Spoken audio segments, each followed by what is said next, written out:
Your latest news update from Western Mass News. Good morning, I'm Amanda Callahan. Here's your latest news update from Western Mass News. Massachusetts welcomed a new governor on Thursday following Charlie Baker's 8 years in office. Yesterday, Governor Maura Healey was officially sworn in at the State House, along with Lieutenant Governor Kim Driscoll. Healey is the first woman to be elected governor in Massachusetts and the first openly lesbian person to be elected governor in the country. It's down to 3 finalists for the school superintendent opening in Chicopee. One of the 3 finalists is Alvin Morton, who is currently serving as the interim superintendent of Chicopee Public Schools. A second candidate is Marcus Ware, who currently works for Wyndham Public Schools in Connecticut. And that third candidate is Michael Richard, who works in West Springfield and Lee Public Schools. The school committee aims to have a new superintendent in place by the beginning of February.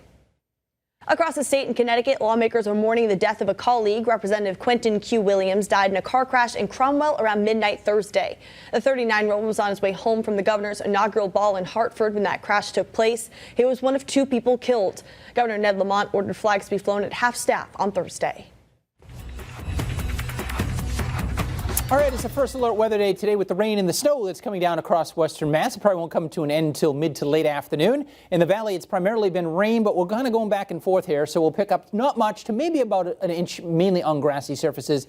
Elevated areas could pick up as much as 1 to 3. And the bullseye looks like it's going to be central and northern parts of Worcester County, where they'll see up over 3 inches of snowfall. So that's the deal for today. I do think we dry out this evening. Temperatures will likely stay above freezing this evening, so we're not concerned about any quick flash freeze or anything like that. By morning, we're in the upper 20s, but we're drying out. Mostly cloudy, a little sun tomorrow, 42. More sun on Sunday. Colder start in the teens, but we end up in the upper 30s. The wind will be light. Looks like a decent day on Sunday. And Monday, mostly cloudy with a rain or snow shower. No big storms indicated next week at this point.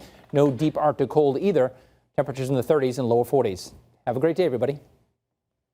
Stay with Western Mass News on air, online, and on our app throughout the day for breaking news, weather, and exclusive content.